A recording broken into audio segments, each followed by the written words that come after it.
Welcome, ladies and gentlemen. This is the first time we've recorded at my house, at my studio. It's always a pain in the ass because you're so busy. Yeah, important. Yeah, right. Being busy isn't necessarily being important. By the way. No, it's not. I'll tell you what, man, this setup, you said Brittany did this, is badass. Yeah, she did all of it. She hung the shelves and the flag. Joel did the lighting and stuff, but she did all this stuff on the walls. She's badass. That's awesome, man. Yeah, this is awesome. I can't do any of that. Yeah. I mean, I could, but I'm not going to. What, man, shit's crazy right now, isn't it? Yeah, there's a lot going on these days. You were just on Rogan. A lot of people saw that. Yeah, I was on Rogan. I did Andy Frisella on Monday. Yeah, Andy's a good dude. How do you like that? Have you ever been to First Form before? That's where I was at. Have you been there, though? That's where I was at. I know, before that. No. Yeah, it's dope as fuck. Dude, there. it's crazy, isn't it? Yeah, that place is insane. And they bought that big spot across the street, too. And they're putting 2 more buildings in over there, which is insane.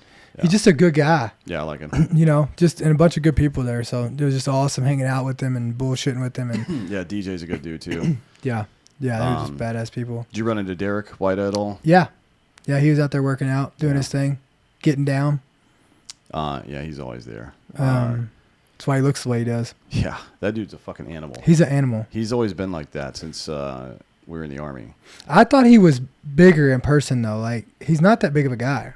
No, he's jacked. Short. He's jacked, but I just thought he was like I always imagined him being like 6 foot. No, he's like, what is he, 5'8", 5'9", something like that? He's not a tall guy, but he's a fucking animal. Beast. Like a fucking beast. Yeah, somebody should do something. He's got to be stopped. Yeah. I don't know what we're going to do. Probably call the cops. Who, on Derek? Maybe. I don't know. Yeah, let's do it. We'll see how it goes. Let's just call the cops right now. I don't want them here. I got too many drugs and guns in the house. Let's call him on Derek. Oh, yeah. That might seem suspicious. Oh, that's awesome. But, yeah, speaking of calling the cops on people, Tim Pool, right? Yeah. Like, he keeps getting swatted over and over. It's happened twice this week. Really? And it's happened 5 times in, like, the last month and a half or so. So I hooked him up with some people I know that do, like, extreme physical security. My buddy was the... what do you mean swatted? Swatted, like, you call the cops and tell them that there's some kind of armed standoff or active shooter at somebody you don't like at their house, and the cops show up, kick the fucking door in, right? Like the SWAT team shows up, so swatted. Yeah. People have been doing that a lot to him. Why? I don't know. I mean, he's kind of a dick, I guess, like we are. Talks a lot of shit, but it's because he does a fuckload of research and, like anybody else, he's right sometimes, wrong sometimes, but is very adamant about holding other people accountable and making uncomfortable points, and I guess a lot of people don't like that. Because these days, if you say stuff that people don't like, you're a Nazi, right? Which is funny because it's okay. Facebook has allowed, I don't know if it's in the notes today. I don't know if Coop added anything about that, but Facebook's allowing open praise for that brigade of Nazis that are fighting for Ukraine right now because they're fighting against Russia. Like, they seriously have an internal memo saying it's okay to praise those Nazis, but not the ones that were in the trucker convoy who weren't Nazis. Like, the actual Nazis are okay to praise because they're fighting Russia, and for some reason the mainstream media thinks Russia equals Trump, even though he fucking lit their ass up. Dude, all this doesn't make sense. Yeah, this is the wildest time in all of human history. This is the wildest shit I've ever seen. I mean, it's fucking cool, kind of. If people weren't getting hurt because of it, it would be so surreal. It would be like walking in on 2 celebrities fucking or something. You know what I mean? Like, what would you do? It's fucking sit down, take out a notepad, and start taking notes. Obviously, they know what they're doing. Well, hopefully. Right? They're actors. So, or maybe they acted like they knew what they were doing. Either way, the result is the same, right? So, yeah, I mean, stuff is just so surreal right now. It's hard to... we had Jack Carr on the show this week, who's the Terminal List comes out June 1st, I think. That's going to be fucking badass. Like Chris Pratt's the best dude in Hollywood.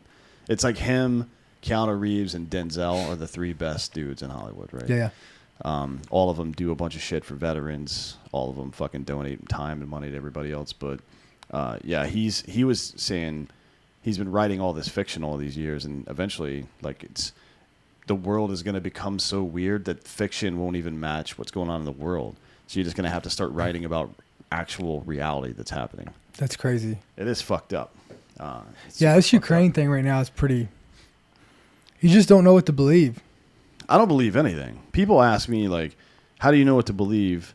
Do you think this group's telling the truth or that group's telling the truth? I don't think any of these motherfuckers are telling the truth. I don't think that the Russian government is that much worse than the Ukrainian government, just in principle. Now, Russia is obviously the aggressor here, so that's minus points for them. But I don't think the Russian government is that much more evil intrinsically than the Ukrainian government is, because they arrest political dissidents. They fucking they do all sorts of weird shit. And I don't think that the Russian people are worse or somehow less deserving of whatever the fuck our good graces than the Ukrainian people are. Russian people are fucking out protesting en masse. Yeah, but what I mean, if China came over and started putting up defense systems in Mexico, yeah, it might cause some alarm. What would we do? Well, I can tell you what we would do. We would send a naval blockade to Cuba, because that's what we did during the fucking Cuban Missile Crisis. So I mean, it's like, I get that point. Now, I don't think that the stuff that Putin is doing is justified. And Jack Carr actually had a pretty, not unique, but an interesting take on this. And I think it was based on this book, The Accidental Superpower. But I don't remember the exact numbers, but when the Soviet Union broke up, the Russian Federation lost the majority of ethnic Russian people, right? So Slavic people, and as it's captured new territory to the north and the east, those aren't ethnic Russians. I think their territory is growing, but it's not growing with ethnic Russians. And the largest group of ethnic Russians that exists outside of the Russian Federation is in the Ukraine. And Jack believes that's what this fight's all about. And he may be right about that. But we'll get into that here in a few. First, we're calling this one Zelensky, the man of many faces, because I wanted to dig into Russian-Ukraine history a little bit and then talk about this Zelensky guy, because to be honest, all of this seems way too convenient. well, yeah. Like the way that they're pushing this dude as some kind of fucking savior and shit. I just don't believe any of it, honestly. He seems like a fucking crisis actor to me. Yeah, I mean, it's just, I don't know. I think it's kind of weird, like, just the timing that we're out of Afghanistan now. You know, Yeah. we had nowhere to, no, and I mean, do you think we're still buying oil? As of today, are we buying oil from Russia? Oh, yeah. Well, so somebody Well, told so me. far as I know, we may have cut it off. But it's, you know, this whole thing, I wrote a piece of Newsweek about it. I didn't have room to add as much context as I would have liked, but there's a lot of stuff that's going on. So our dependence on Russian fuel peaked back in the 90s, and then at some point Bush leaned more on OPEC to get more oil, and then maybe Venezuela as well. And we started using more fracking, natural gas, and shit like that. And our total import of oil started a steep decline. I think from 2008, when Obama took office, it was a 64% import. And then by 2020, it was like 11%. So it had gone down. But the amount of Russian oil that we got in the first 2.5 years of Trump's presidency went way down. And then the sanctions on Venezuela in 2018, he kind of boxed himself in. I think he made a mistake on being so aggressive with Venezuela without having a backup plan for Russia, because then we had to lean more heavily on Russia, and our our purchases from Russia went up. I think it was by about 20%, but the Keystone Pipeline and Anwar drilling were supposed to resolve that. So we get like 600 to 700,000 barrels a day from Russia, and Anwar produces about 840 a day, right? That was, or not Anwar, I'm sorry, the Keystone Pipeline. That was supposed to be the solution there. They just didn't let him do it. And the first thing that Biden did when he got into office was kill that. Isn't that weird? Yeah. It is. It's really stupid. But it's one of the problems with American politics, too, like this peaceful change of power every 4 years. How the fuck if a plan takes even 5 years to get done, and Keystone would have taken, like from the beginning of Trump's presidency until, it would have been about 6 years for it to be outputting the amount that we needed. So 6 years. So you're not guaranteed 2 terms. You're not even guaranteed 1, but you're not guaranteed 2. But if the plan takes 5 or 6 years, you're lucky if you're able to implement your plan. If it takes 9 or 10 years, your plan doesn't get done. No. You know what I mean? But Russia and most other countries have these, not even ones that are dictatorial, ones that are resolved by parliamentary votes and things like that instead of the way we have things set up. Not that one's better than the other. It's just different. And we haven't figured out a way to get shit done. Because as soon as Biden came in on day one, he killed Keystone, fucked us over there, undid the sanctions on Nord Stream 2, right? Yeah. Which is what got Germany in the fucking trouble they're in right now. He rolled back all of the fucking border policies that Trump had. Fucked that up hugely, right? Yeah. So just one asshole that's asleep at the wheel can come in and fuck up all of your work in overnight, one day. One day. And you can see the results in less than a year. You know what I mean? So anyways, history of Ukraine and Russia. This is all really interesting to me, how this all came about. So let's see. Russia and Ukraine have a long history that stretches back to the 9th century A.D. The Federation of Slavic, Baltic, and Finnic people were collectively known as Rus, R-U-S. According to old Russian documents, Kiev was originally proclaimed the, quote, mother of Rus cities and considered the capital of the late medieval state of Rus. So Kiev is to Russian patriots, I guess, the Russian Federation people. I wouldn't say it's like Jerusalem or anything like that, but it's similar, right, historically speaking. So it wasn't until after the Mongol invasion of Kiev Rus that the histories of the Russian and Ukrainian peoples actually diverged. So they were one people before the Mongol invasions in the 9th and 10th century. Let's see. The Proto-Russian state was successful in uniting the remnants of northern Rus states, and Ukraine later fell under the control of the Grand Duchy of Lithuania, followed by Polish Lithuania and Commonwealth. Europe in the early part of the last millennia was in great tumult, I guess you might say. Yeah. People like King Canute the king of Denmark became the king of England, right? Like the Vikings controlled large parts of England. Leif Gerritsen fucking went to Greenland and shit. They were spread out from that area a lot, and it was fucking crazy around there. There's a series on Netflix that has Leif Gerritsen in it now, but it's like Leif Erikson, excuse me, and he's like in England fighting people. Like, that never happened. They just made all this shit up. But it is interesting to look back at that stuff. Anyways, the Commonwealth was frequently resisted by the Kazakhs until a full-scale rebellion broke out, seeking to join Russia, with which the Kazakhs shared much of their language, culture, and religion. Following the Treaty of Pereyaslav in 1654, Ukraine was gradually absorbed into the Russian Empire and became part of Russia itself in the 18th century, so this 1700s. The Russian Empire considered Ukrainians to be ethnically Russian and often referred to them as, quote, Little Russians. The Russo-Turkish War of 1828 and 29 saw the Ottomans fighting the Russians which led to conflict over the Danube River Delta between two empires, two of the greatest empires on Earth at the time. And remember, Russia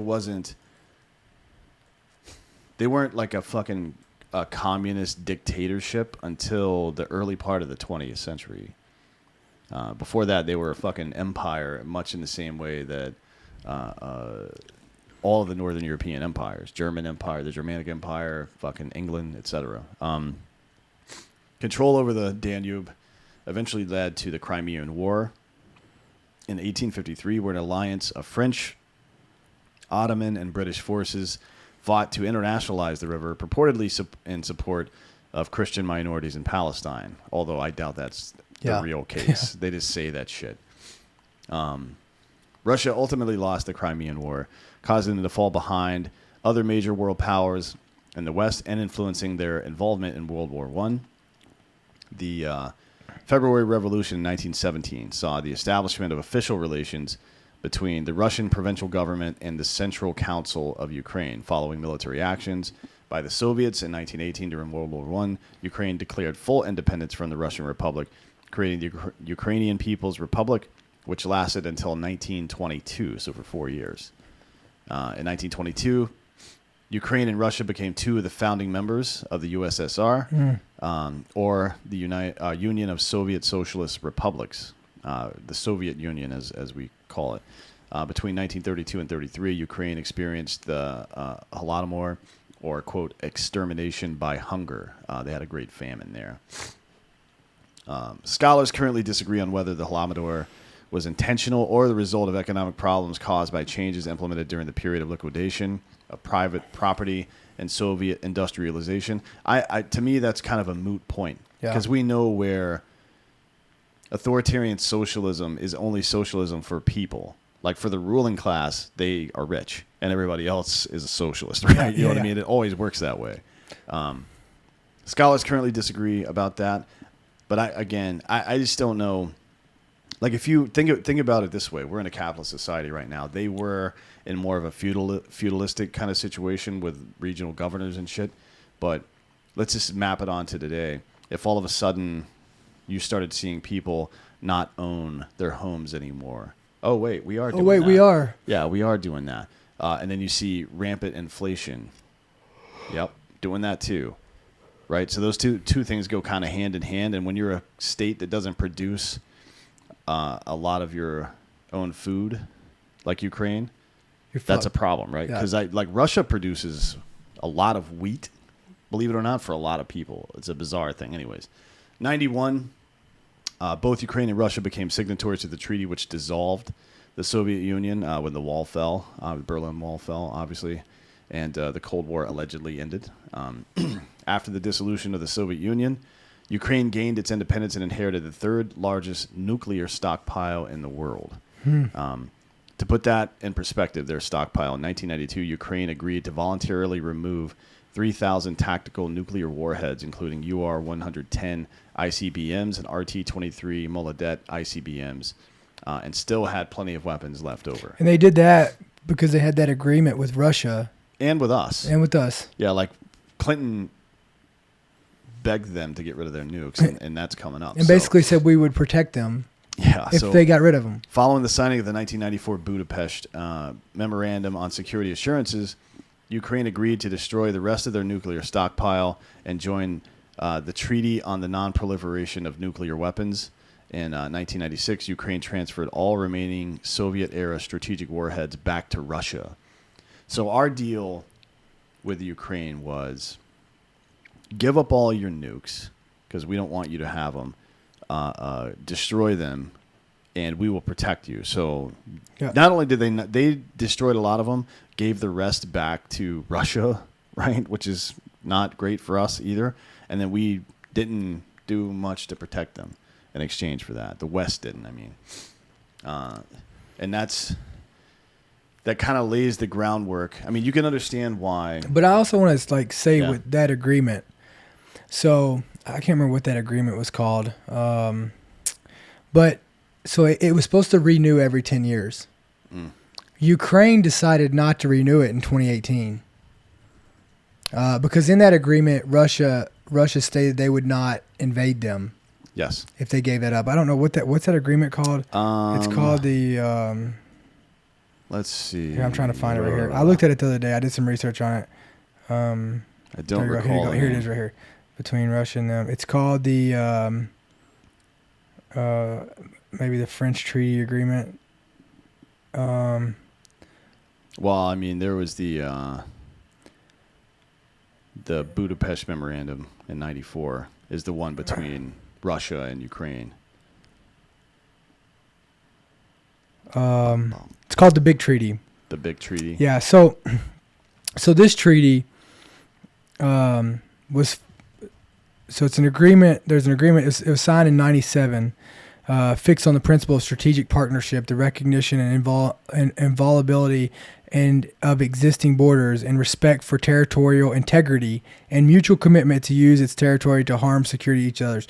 So basically, what it is, it prevents Ukraine and Russia from invading one another's country, respectively. So this treaty was supposed to automatically be renewed on the 10th anniversary of its signing, right? So it just did that, and unless one party advised the other of its intention to end the treaty 6 months prior to the date of the renewal. So Ukraine announced its intention not to renew the treaty in September of 2018. By doing so, the treaty expired on 31 March 2019. The treaty was known as the Big Treaty. So, and I don't understand why they didn't renew it, right? Who knows, man? But either way, like I'm just saying, my point to this is they have a little skin in the game on this. Yeah, I mean, Ukraine's not made great steps, but keep in mind that during that period, I believe Zelensky took power in 2019, so that was right before him, and the last guy was a piece of basically shit. Got ran out of town because he was a Russian asset, right? Yeah. So that's what happened there. Not great. And a lot of blame to go around as well. Although, just to be clear, whenever criticizing the steps that America and NATO and Ukraine have made, we still recognize that Russia is the biggest asshole involved here. Like they're 100%. They're by far the biggest asshole involved. But that doesn't mean like we can't control what Russia does. But what we can control is whether we do stupid shit like subjugate ourselves to their energy whims. Yeah. Or fucking encroach onto their fucking territory with NATO and shit. Like we did all that. Well, and I want to say this because I like everybody keeps getting spun up on this aspect of it. When I say Ukraine, like when I'm calling Ukraine a piece of shit or I'm calling Russia a piece of shit, I'm talking about their government, not their everyday people, right? Like look, our government is probably as corrupt as those two. So like when I'm talking about fuck Ukraine, fuck Russia, like I'm talking about their government and not these citizens who are caught in this bullshit. Julian Edelman said it. He's a Jewish guy. Julian Edelman was a wide receiver for the fucking Patriots, a long time Jewish guy. During some of that last dust up between Israel and Palestine, he tweeted something very simple, like a people are not their government. And I think it's something really important to remember in this whole thing. Yeah. And it's something that people in America need to remember too. If you strip away, like Michael Schellenberger, when he writes books or whatever it is, he told me that he never uses the names of any politicians because when you say the names Trump or Biden or Obama or Bush or anything like that, it turns smart people stupid really fucking fast.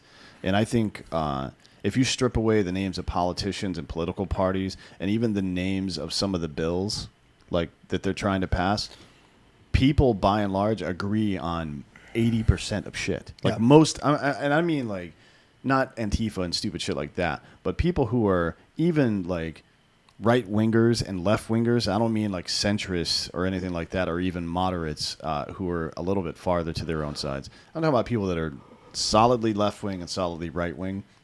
In principle, agree on a lot of shit, but they're just getting gaslit so badly. Like there's no money in people agreeing and getting shit done. No, fuck no. And so, but one question I have, just I'd like to hear your opinion on it. Let's reverse this. If Ukraine invaded Russia, How do you think? Same reason, you know what I mean? Same. Well, I mean, if it thing. was like, let's set up a realistic scenario where Russia started putting troops all over the border like they did, right? And then Ukraine launched a first strike against those. How would people respond? That's a good question. I don't know. Do you think the media would be like, fuck Ukraine and get on Russia's side? No. Not one fucking prayer. Yeah. Isn't it kind of crazy? It's a little weird, yeah. I mean, it's Okay. like you have to have a conversation with all the facts, and unfortunately, the first casualty of war is the truth. You know what I mean? For sure. And it's always the case. So, a year from now, maybe we can have a conversation about how things went.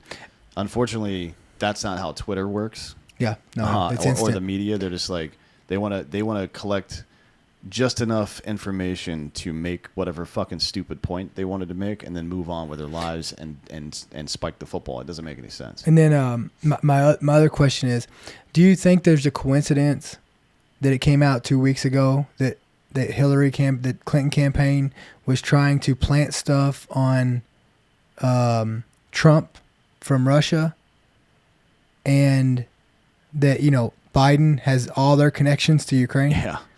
Yeah. I mean, it is kind of, it does feel like it's setting up that way. Like, because somebody you hate likes something, you have to hate it, right? Stuff like that. So I see a lot of conservatives going anti-Ukraine like as part of the conflict, and that doesn't make any sense to me either. Like, we don't have a dog in this fight. No, we like don't. the dog that we do have in this fight, the dogs rather, one is energy independence, and two is just stability in general. Yeah. Like the Russian ruble tanking doesn't do us any fucking favors. No. I saw some people in the media gloating about that, like, oh, the fucking sanctions are working, the ruble's tanking. Like, yeah, man, what you're doing is creating a really fucked up situation in the global currency market. For sure. You know what I mean? Yep. It's just not anyways. So, Ukraine and NATO relations between Ukraine and NATO began in 1992, closely following the dissolution of the USSR. Ukraine officially applied to begin a NATO membership action plan in 2008, but the plans were shelved by Ukraine following the 2010 Ukrainian presidential election. The 2010 presidential elections in Ukraine saw Viktor Yanukovych, a Russian sympathizer, being put in power, who preferred to keep the country non-aligned with NATO. Yanukovych fled Ukraine in 2014 during the Maidan Revolution, which was caused by the Ukrainian government choosing to align with Russia instead of signing the European Union Ukraine Association Agreement. Isn't that kind of interesting?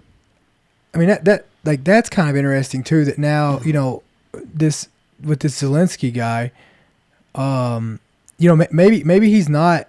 Maybe that's why they're invading, because now Putin's had he's had control up until then, and now he doesn't. Yeah, I mean, I'm sure that has something to do with it, because Yanukovych was a Russian sympathizer, but he wasn't a full-blown puppet like the next guy would be. Yanukovych took refuge in Russia and was later convicted of high treason and complicity in the Russian military intervention in Ukraine, subsequently being sentenced to 13 years in prison.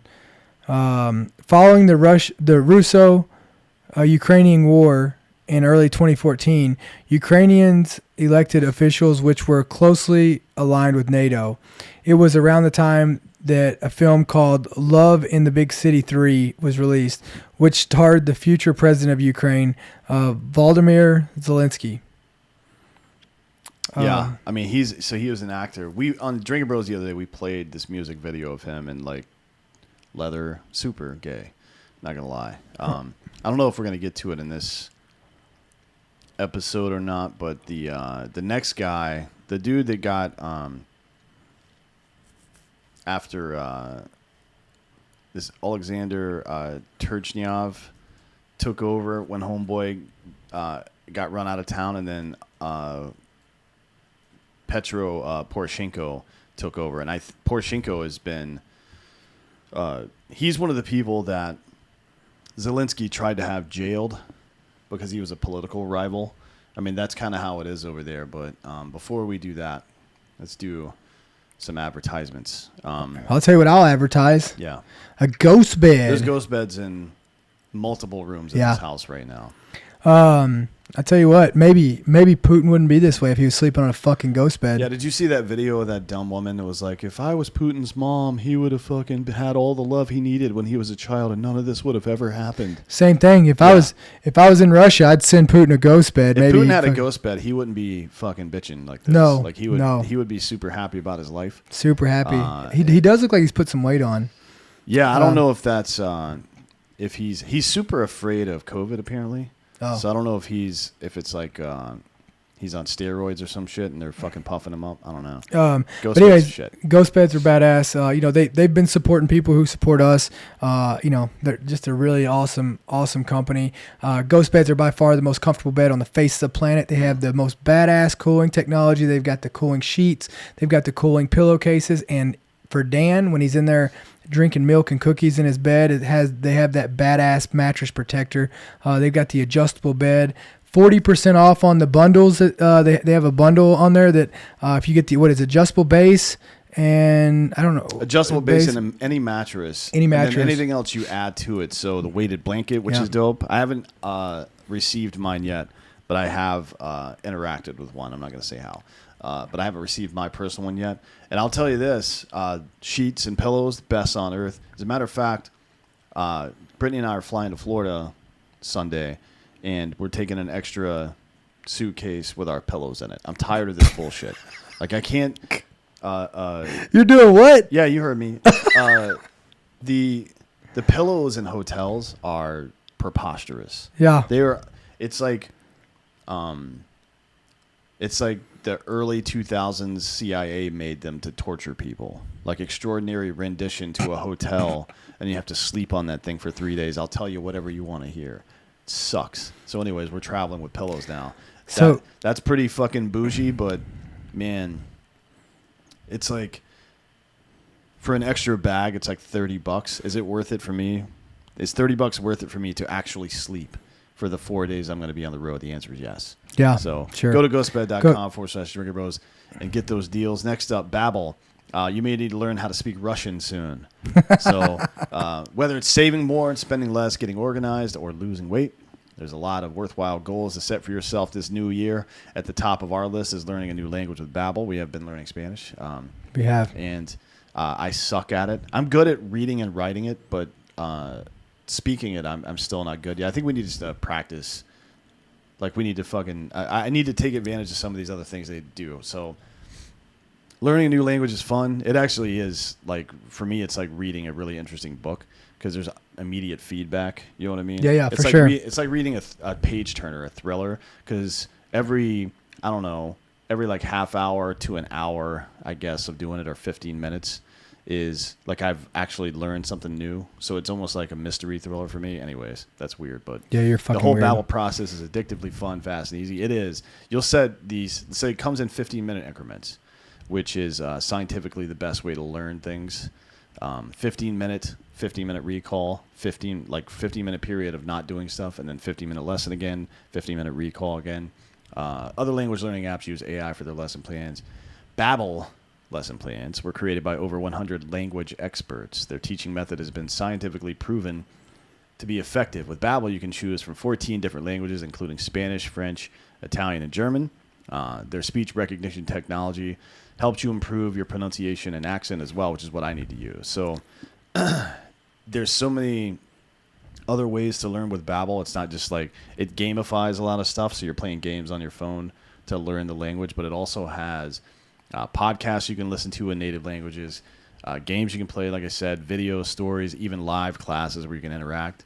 And it comes with a 20-day money-back guarantee, so you can try it out, see if you like it, start your new language learning journey today with Babbel. Right now, when you purchase a 3-month Babbel subscription, you'll get an additional 3 months for free. That's 6 months for the price of 3.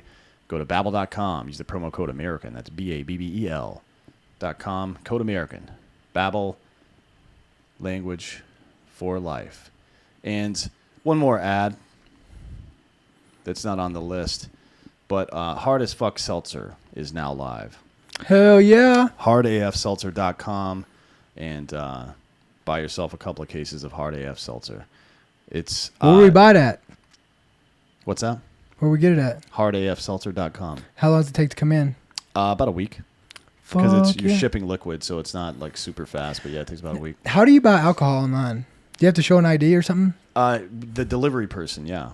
So you can either set up to the way we do it with our First Leaf. So we have First Leaf. Brittany and I both have. She has white wine. I have red wine subscriptions.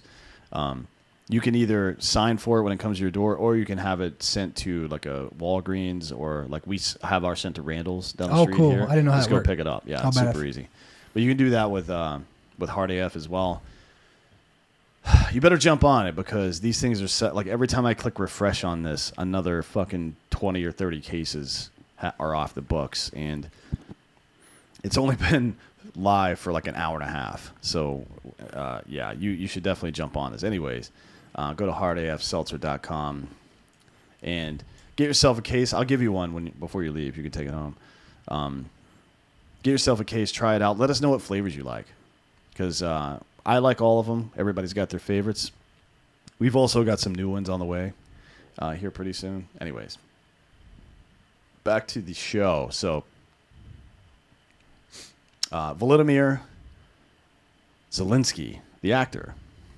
So, the current president of Ukraine, Volodymyr, which is kind of a bastardization of Vladimir, it's Ukrainian for Vladimir, Zielinski, is a former actor and comedian who grew up in central Ukraine. Prior to his acting career, he obtained a degree in law from the Kiev National Economic University. When he was 17, Zelenskyy joined a local comedy team that later won a comedy competition called KVN in 1997. That same year, he created and headed a comedy team known as Kvartal 95 from 98 to 2003. That group performed in the highest open league of KVN. Excuse me. Zelenskyy and Kvartal 95 spent a lot of time in Moscow and frequently toured around post-Soviet countries. In 2003, they started producing TV shows, and in 2006, Zelenskyy took part in the Ukrainian version of Dancing with the Stars. I'm sure some of you have seen that video out there. Zelenskyy eventually appeared in the feature film Love in the Big City in 2008, which spawned multiple sequels. I wonder if that movie is like, if everybody's going to watch that movie now, if it's on Amazon. Yeah, I bet it's popping up. Yeah. He went on to star in other films such as Office Romance, Our Time, and Love in the Big City 2. It seems like he was kind of a rom-com guy. Yeah. In January of 2014, Love in the Big City 3 was released right around the time of the Russian-Ukrainian War, the Crimean thing. Zelenskyy voiced Paddington Bear in the Ukrainian dub version of the 2014 film Paddington, which was based on the most boring cartoon character of all time besides Arthur. In August of 2014, Zelenskyy unsuccessfully spoke out against the Ukrainian Ministry of Culture's intention to ban Russian artists from Ukraine. So he was actually against banning Russian artists, which is funny because a lot of people are banning Russian, like Dostoevsky just got banned from some places. People are banning, like FIFA, EA Sports, and the FIFA video game removed the Russian team. Why? Why? The Russian fucking soccer team didn't do any of this shit. It's Yeah. so stupid. Anyways, in 2015, Ukraine had banned Russian artists along with other works of Russian culture from entering the country. Ironically, Love in the Big City 2 was also banned in Ukraine because it was filmed in Russia. In 2015, Zelenskyy became... So this I just want to be clear about this. Ukraine has been banning artists and jailing political opponents and a lot of stuff. This is important context, in my opinion. Mm-hmm.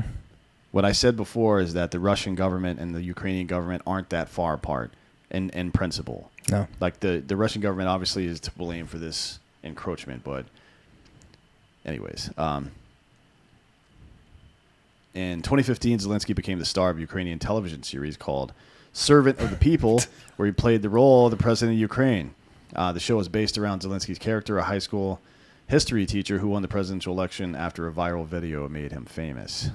In 2015, Zelenskyy recreated a sketch from Servant of the People in front of a live audience in which he played Hava Nagila on a piano with his dick. Now, you can look that up. It's on YouTube. There is video of the current president of Ukraine pretending to play the piano with his dick. So, There you go.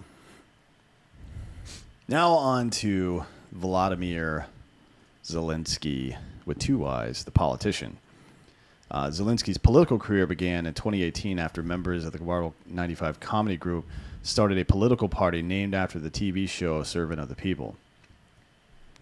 But you're not joking. No. This is like Wag the Dog, that movie from back in the day with Dennis Leary. I mean, it's like... Bro, he's really pretending... Yes.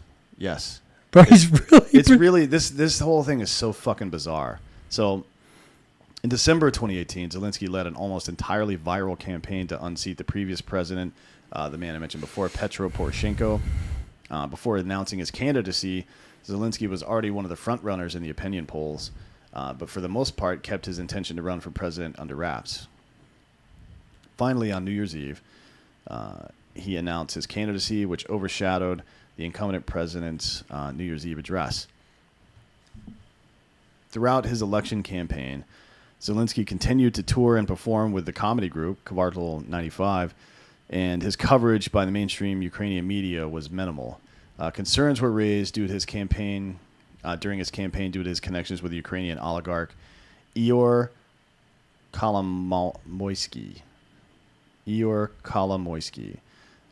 Former oblast governor and the third richest person in Ukraine, and number 3 on the list of Focus Magazine's 100 most influential Ukrainians. So, Ihor is the leading partner of the Privat Group, or Privat Bank Group, which controls virtually thousands of companies in Ukraine, as well as many in the EU, Georgia, Ghana, and Russia. Along with Privat Bank, Ihor also... It's Ihor. I don't know if I'm saying that right, but it looks like Ihor to me. Ihor. Also acted as a de facto chairman of FC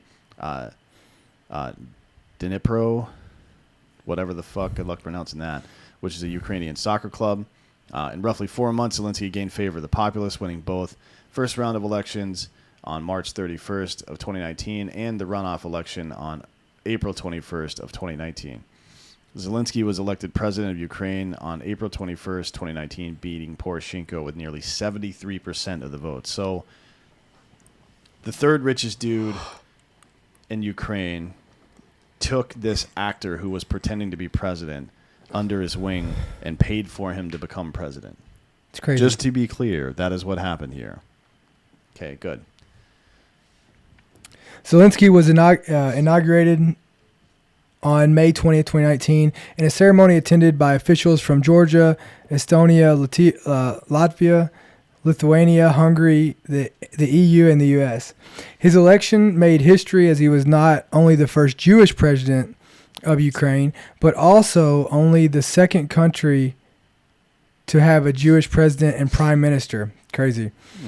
And it's crazy that he's Jewish, but there's Nazi militaries. Yeah. Right? Like, I mean, Europe has a fascism problem. It has for 100 years now. Yeah. In his inaugural address, Zelenskyy dissolved the then Ukrainian parliament and called for early parliamentary elections, which weren't due until later that year. So that means he basically wiped out He Congress. fired everybody that he thought may oppose him, and then tried to hold new elections to get all of his sycophants into office. The reason we're going through this is to show that Vladimir Putin is a cunt, 100%. But Volodymyr Zelenskyy is a cunt. Also a cunt, and he's being led around by the nose by the third richest dude in Ukraine. Yeah. After the inauguration, Zelenskyy appointed a man named Andriy Bohdan as head of the presidential administration of Ukraine.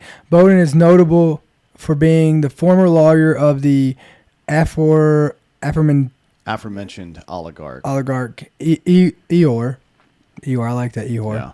As well as not technically being eligible to hold office until 2024 due to his position in a previous administration, which was the Azarov government, 2012, 2014. So this dude was in the government before, placed there by Ihor, who's a rich dude.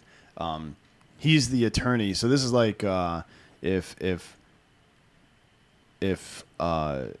Trump had like appointed his top attorney, like Rudy Giuliani, as as some kind of government position, as prime minister or some shit like that. Like, what the fuck, man? Yeah. Are you kidding me? What the fuck? Yeah, it's stupid. Zelensky also appointed one of his former Kvartal 95 colleagues, Ivan Bakanov, as deputy head of the Ukraine Secret Service. Wait, so he made his fucking comedy troupe buddy the deputy head of the Ukrainian Secret Service. Amazing. What the fuck kind of crony bullshit is that? Request by Zelensky to replace the foreign minister, defense minister, and head of Ukraine's security service was rejected by parliament. On May 28th of 2019, Zelensky restored Ukrainian citizenship of Kihil. What? I have no idea how to say Kihil this. Saakashvili. You gotta say that shit right. Yeah, good luck pronouncing that. Who served as the third president of Georgia between 2004 and 2013. Saakashvili, whatever, also served as governor of Ukraine's Odessa Oblast from 2015 until 2016. Zelensky attempted to enact an initiative to reintroduce criminal liability for illegal enrichment in the parliament's agenda, which was rejected in June of 2019. That's the second attempt. Despite the shady way that Zelensky came into power and trying to name his buddies to random fucking jobs, that's the second time that the parliament had to stop him from doing fucked up shit, just to be clear. All right. Later that month, it was announced, which is good because he replaced the whole parliament, right? Yeah. Later that month, it was announced that the president's initiative to remove immunity from lawmakers, diplomats, and judges would be submitted after July 2019 parliamentary elections. That's crazy. Now, this is where it gets super interesting for the United States. Aside from whatever, a lot of people feel like getting Zelensky in power, and then even the guy before, or two guys before him, with Obama, that there was like kind of a U.S.-led coup almost. A lot of people think that way. This is a more modern example of U.S. involvement over there. So in June of 2019, Zelensky dismissed the heads of 15 Ukrainian oblasts and the heads of Ukrainian Secret Service departments in 5 of them, along with asking Parliament to remove the country's Prosecutor General from office. The Prosecutor General in question was Yuri Lutsenko, a central figure in the Hunter Biden scandal. Wow. Lutsenko is said to have met with Rudy Giuliani on multiple occasions to uncover evidence of corruption involving Joe Biden and Hunter Biden, the big guy, right? The big guy. And we have bank transfers from the former wife, the wife of the former ex-wife of the former mayor of Moscow. $3 million, I think, going from her to Hunter Biden's law firm or whatever the fuck whatever thing he was a partner in. There's all sorts of evidence surrounding this. So take all of the information that you've heard about Hunter Biden's involvement with Burisma and the consulting firm that Chris Hines, John Kerry's stepson. We did a show on this involved in. We've done a show on this already. Take all that information and then map it onto what you're about to hear. Yeah. So in July of 2019, Trump allegedly pressured Zelensky to reinstate Lutsenko and threatened to withhold $400 million in previously promised military and security aid if the prosecutor was not reinstated. And in addition, Trump has also purportedly demanded that Zelensky announce an investigation into the business dealings of Hunter Biden. In September of 2019, a transcript of a phone conversation between Trump and Zelensky was released on the same day. The two leaders held a joint press conference. During the conference, Zelensky told reporters, "We had, I think, a good phone call. It was normal. We spoke about many things. So I think that nobody pushed me." That's Zelensky saying that he didn't feel like Trump was trying to fucking leverage him, which is what he got impeached for the first time, right? Usually if you go to court for doing something against somebody and the person that you did it against says, no, they didn't do something against me, whatever that happens to be, then the court is like, okay, this was a waste of time. Yep. Thank you. The next day, Zelensky again claimed that Trump had not made any demands and that the new prosecutor general would investigate all cases without prejudice. Zelensky later said during a press conference that he had only learned of the blockage of military aid after the initial call between him and Trump, saying, quote, "We didn't speak about this. There was no blackmail." Let's say that again. Zelensky said, "We didn't speak about this. There was no blackmail." But you know what there was? There was Hillary Clinton paying a foreign intelligence agent to create the Steele dossier, which was completely fucking fabricated. That really happened. Everybody just we've memory hold that a little bit, but that actually happened. And everything they said Trump did, none of it was real. According to the New York Times, the U.S. Special Envoy to Ukraine had drafted a statement for Zelensky to sign in August of 2019, which would commit Ukraine to investigating Burisma Holdings, the company Hunter Biden had worked for, as well as the allegations that Ukraine interfered with the 2016 election to benefit Hillary Clinton. On September 22nd, 2019, Trump acknowledged that he had discussed Joe Biden during a call with Zelensky in July, saying, quote, "The conversation I had was largely congratulatory, largely corruption. All of the corruption taking place was largely the fact that we don't want our people, like Vice President Biden and his son, contributing to the corruption already in Ukraine." Trump denied that his hold on military aid for Ukraine was linked to the Ukrainian government's refusal to investigate the Hunter Biden controversy. Now, Crazy. just to wrap up on all that, here's what actually happened according to the evidence and the alleged victim, which would be Ukraine and Zelensky. This prosecutor who had pretty much Hunter Biden in a corner, a lot of evidence suggesting that Joe Biden himself was receiving payoffs, and everybody remembers Biden telling his fucking tough guy story about he said, well, we're going to withhold $1 billion in aid if you don't fire this guy right now. And son of a bitch, you know what I mean? Like he's on camera admitting to blackmail. And then Zelensky's on camera saying that Trump did not blackmail him. And now the federal government is investigating Hunter Biden again because they know they can't ignore this evidence anymore. And if anything, Zelensky would have, if there was any chance that he blackmailed him, would have told. Oh, fuck yeah. He would be talking to, especially after like Trump didn't get reelected and the January 6th thing, Zelensky had all the political capital and cover in the world he would ever need to say, you know what? I didn't want to start any shit back then because Trump was still president. Russia was still on our ass. But now that he's gone, here's what really happened. Well, that hasn't happened. Yeah. He hasn't said shit like that. Not one fucking prayer he's going to either. Zelensky, the war hero. Now, this is the part where, so it goes from actor, comedian to installing a puppet regime from Eeyore, whatever the fuck his name is, now back to acting again. This is my opinion. I think he's a crisis actor. Since April 2021, in response to the buildup of Russian troops on the border, Zelensky has urged NATO members to speed up Ukraine's request for partnership, which Putin basically had two things. Like, get your shit off my border, and there's a whole you can't be part of NATO. There's a whole video of Putin explaining this shit. Like, he says, and look, we're not taking Putin's side. No. But I do think during a negotiation, it is important to understand the grievance of the other party. Well, I just don't know why. Like, have you noticed, like, we don't get to hear Putin's speeches? Yeah, right. Well, I mean, who's going to play him? But it's like during their agreements in the early 90s, and Putin references this a lot, the exact phrase, I think, was not 1 inch east. Right? NATO won't move 1 inch to the east. Like, Ukraine gets its independence, gives up its nukes, and NATO will stay where it is. Yeah. And that has not happened. No. Now, whatever, right? Yeah, whatever. It's honestly, Ukraine has the right to join NATO if they want. They have the right. They're working on joining the EU right now.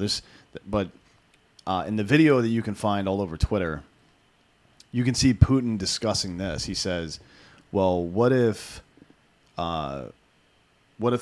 Russia or China were putting missiles between the border, or like in Canada or in Mexico, yeah, right? Like, how would you guys react to that?" And I think that's a fucking fair question to ask.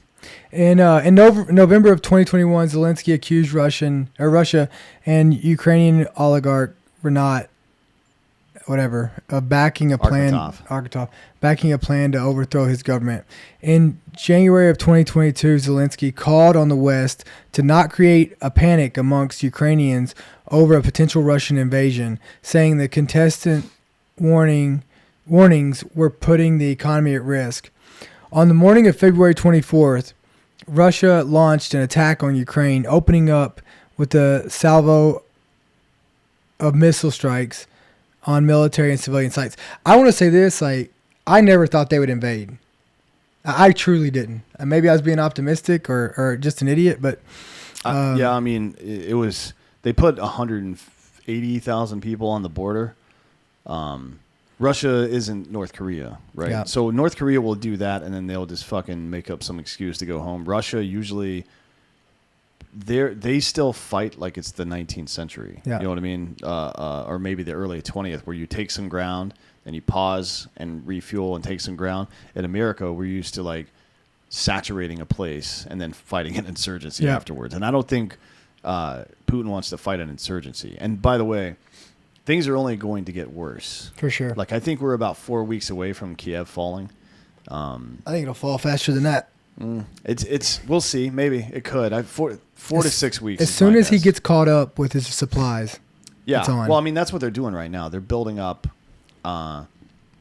the same thing they did to the entire country of Ukraine, which is making a U shape around it, giving people opportunity to flee out of the back door. But anybody that stays and fights, now we're going to fight you and we're going to surround you. Well, in Russia, kind of like they do like a 3-prong approach, right? Like the first guys they send in are like they're scrubs. Yeah, they're fucking 17 to 19-year-olds that didn't, some of them probably didn't even know they were deploying to a combat zone. But by the end of this, like they're going to send in their spec ops and it's going to be like shit through a goose. Yeah, it's going to be rough. As the conflict has progressed, Zelensky has become a prominent figure on traditional and social media due to his refusal to leave the country and insistence on leading the fight from the ground. He has widely been described as a national hero, being compared to figures such as Winston Churchill, and has perpetually survived at least one major assassination attempt by Russian and Chechen troops. His response to the Russian invasion has been lauded by previous critics and political opponents, and is honestly impressive for a man who started off as an actor and comedian. The biggest lesson to be learned from his career is that playing a piano with your cock can take you places if you have gumption and a can-do attitude. I agree with that. I mean, look, I mean, first off, like trying to find him and kill him. He's in a city the size of Chicago. Yeah, it's going to be. I'm not 100% sure that Zelensky's even in that city, to be honest. But if he is, it's going to be tough to find him.